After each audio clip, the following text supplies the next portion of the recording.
a good literacy strategy across the school is going to have two sides to it. On the one hand, it's going to focus on what American researchers call content literacy. You could change the word content for generic, so whole school routines and practices.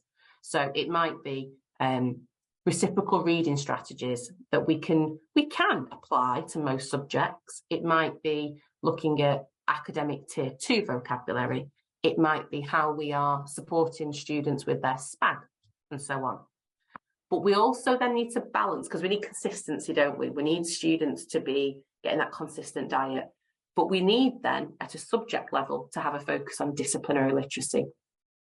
Because we know the way you think, the way you read, speak, write in all of these different subjects is tailored to what it is you need to know. It's tailored to that discipline.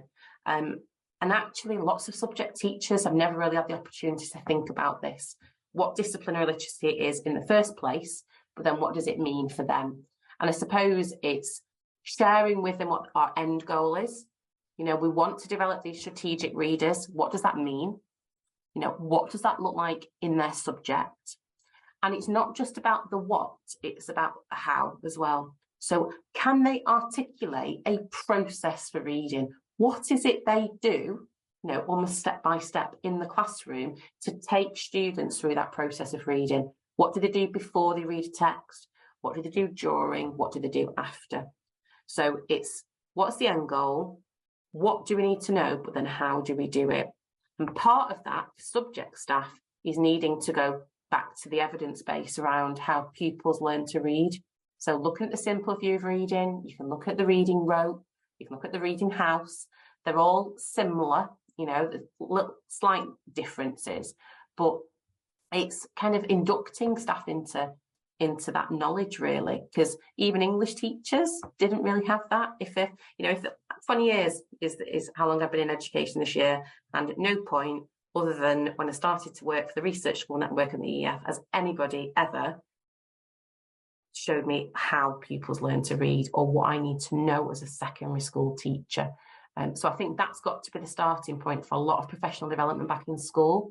And then it's about, well, how do we support the reading fluency and the reading comprehension of all our students in every single lesson?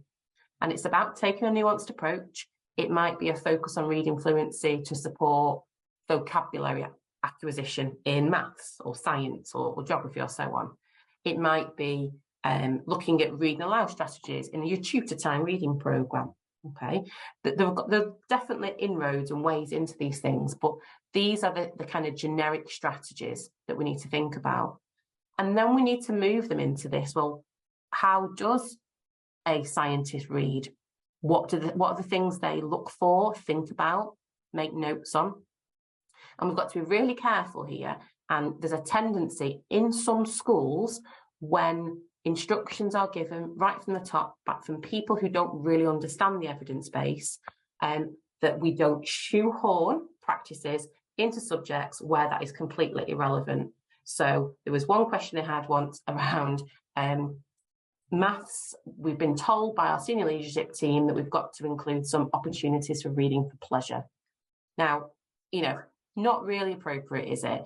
It's about having a balance across. It's about having a coordinated approach, and that means that you might not necessarily be focusing on exactly the same things in all subjects. So it's having a balance. It's not making assumptions about staff knowledge. And one of the things that I found really useful, and this is from Alex Quigley's Closing the Reading Gap. Sometimes subject staff don't have the understanding of language to articulate why their subject texts are so tricky. So the Arduous 8 helps them to focus on these 8 different aspects of a complex text. And the way I've used this before is, I've modelled this to them, we've annotated text together. They then gone away in their departments and looked at the text that they're going to use the next term, for example, and they've annotated them and prepared them together, because it's this idea.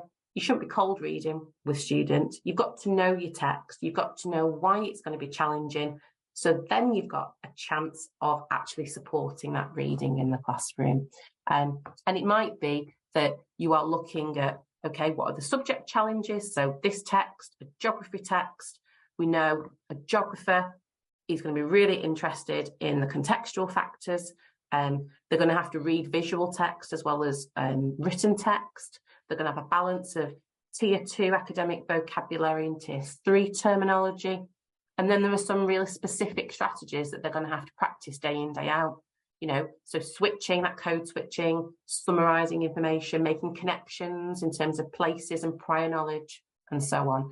So there's got to be ways of doing that within a school, but somebody with the authority in school has to kind of lay those foundations to make that happen in the first place. And then a couple of other examples before we start to kind of wrap it up and go to any questions.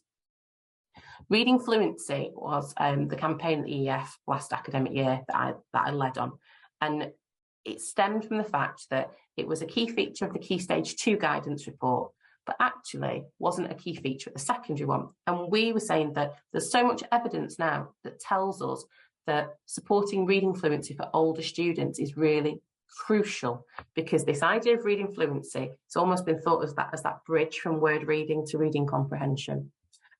So it's not something that's just for the primary classroom, but we have to think about it in terms of our context and how we can make it work for us. So the question is, how can all teachers support reading fluency in a way that's suited to what their priorities are in the subject? So, for example, this one is a science example. We know one of the biggest challenges in science is the vocabulary and the demands and the huge range and volume of vocabulary. So it might be that we are supporting them to decode, to pronounce, to say these words and kind of encounter them really regularly. And it might just be kind of like I say, you say, we say it together, that choral chanting, that echo reading at simply a word level. Now you can obviously build that up, complex sentences and so on, but we have to make it work for us, and we have to model that expertly as subject teachers. And then the other kind of strategy around reading fluency is not just the teacher modelling, it's about the process. So repeated reading, not really been talked about before. I think a lot of schools probably do this in some form, but without it being a really explicit process. So this is an idea in maths. So you'd have your text, which would be a very short text. It'd probably be a mathematical problem. And it's this idea, okay, we're going to read it first time to understand and decode it.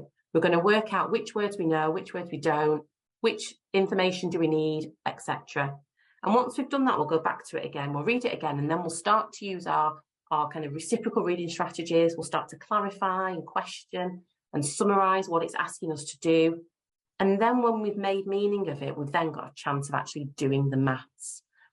But that's a repeated strategy, a repeated reading strategy, and that can be applied to all sorts. I was talking about this in art the other day, how they look at the surface level of a piece of art and decode that, describe it.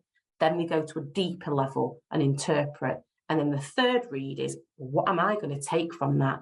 What's going to inspire my own work? So it's how can you explore that with different subject experts?